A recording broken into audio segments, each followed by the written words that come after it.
Hi అండి. Welcome to me వీరు Rachitha vlogs. కిడ్స్‌కి, హస్బెండ్‌కి, లంచ్ బాక్స్‌కి, బ్రేక్‌ఫాస్ట్‌కి ఏం చేశానో చూసేద్దానండి. ఈరోజు బ్రేక్‌ఫాస్ట్‌కొచ్చేటప్పటికి రాగి దోసలు వేశాను. నిన్న దోస పిండి వేశాను. అదే దోసలు వేశాను. చట్నీ ఏమో వంకాయ, కొత్తిమీర పచ్చడి అది నిన్న చేశాను. అది మిగిలింది. అదే చట్నీ దోసల్లోకి వేసేసాను. ఇక అదే హస్బెండ్‌కి కూడా బ్రేక్‌ఫాస్ట్‌కి పెట్టేశాను. ఇక ఈరోజు లంచ్‌కొచ్చేటప్పటికి టమాటా, క్యాబేజీ కర్రీ చేశాను. ఈ కర్రీ చేసి చాలా ఇయర్స్ అయిపోయింది. హైదరాబాద్ వచ్చాక అసలు చేయనే లేదు.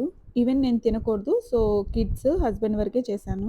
ఇక అదే హస్బెండ్‌కి పెట్టి పిల్లలకి కూడా బాక్స్‌లోకి కలిపి పెట్టేశాను. ఎవ్రీ అకాడమిక్ ఇయర్‌లో ఇయర్ ఎండ్ వచ్చిందంటే చాలండి పిల్లలు కర్డ్ రైస్ తీసుకెళ్లరు. అదేమంటే టైం ఉండదు తినడానికి అంటున్నారు. ఇంక అందుకని ఇంటికొచ్చిన తర్వాత తింటారులే అని చెప్పి ఓన్లీ కూరన్నం పెట్టాను. ఇక హస్బెండ్‌కి కర్డ్ పెట్టేసి పిల్లలకి స్నాక్స్‌కొచ్చేటప్పటికి డ్రై ఫ్రూట్స్ అన్నీ నెయ్యిలో ఫ్రై చేసి అవి ఉండలు చేశాను. జస్ట్ అవే చెరొకటి పెట్టేసేసాను. రీసెంట్ డేస్‌లో పిల్లలు పెట్టిన బాక్స్ ఫినిష్ చేసొస్తే చాలు అన్నట్లుంది. అదేమంటే టైం ఉండట్లేదు తినటానికి అంటారు. నేనొచ్చి అడుగేనా అంటే వద్దు అంటారు. ఇలా అయితే వాళ్ళ లంచ్ బాక్స్‌లు ప్యాక్ చేశానండి. ఇంతకీ ఈరోజు మీ కిడ్స్‌కి ఏం ప్యాక్ చేశారో కామెంట్ చేయండి. బై.